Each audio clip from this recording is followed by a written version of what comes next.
WBA World Lightweight Champion Gervonta Tank Davis at Undisputed World Super Bantamweight Champion Naoya the Monster Inoue.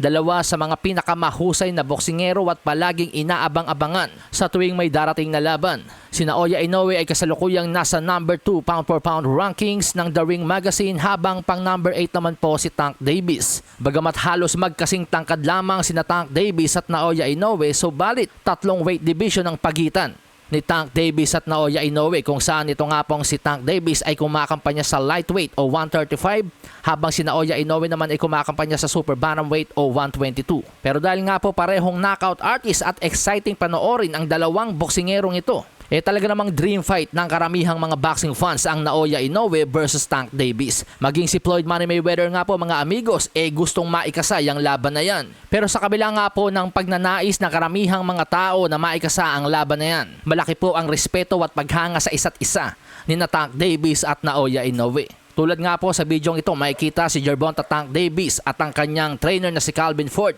Ikinukwento ang pagkabilib kay Naoya Inoue. Fuck Bam a puncher. He is good. Yeah, he's fighting this weekend. He is good. I'm gonna watch him.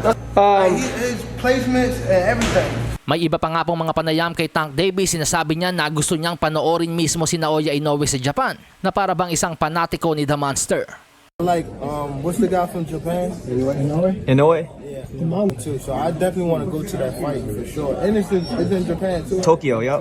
Fire. I got it. Sa kabilang banda, may mga panayam naman kay Naoya Inoue at natanong siya tungkol kay Tank Davis, tungkol sa pag-entra ni Tank Davis sa top 10 pound-for-pound rankings.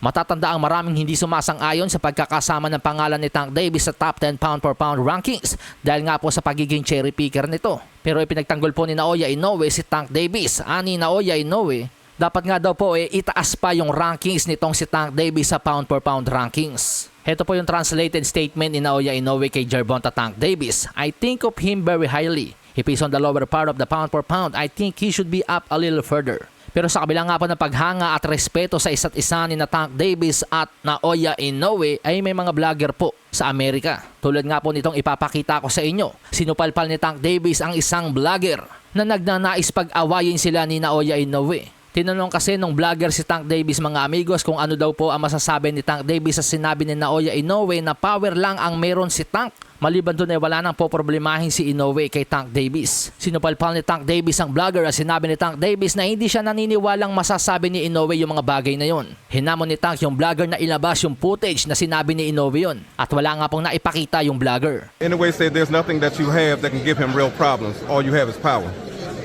He said that? Inoue said that. Right. I don't want to go crazy. I don't want to say that. I didn't hear that. I didn't hear that. You trying to catch me? You didn't say that? Yeah, he said it. Show me. Well, Because there's no way he said that. At hindi nga rin po nagtagal nakarating na kay Inoue yung balitang ito. At mismong nilinaw po ni Naoya Inoue na wala siyang sinasabing ganon kay Tank Davis. At dahil nga po sa naging matalinong reaksyon nitong si Tank Davis na hindi kumagat sa isang bitag ng isang mapag-imbentong vlogger, napuri po ng mga boxing fans si Tank Davis.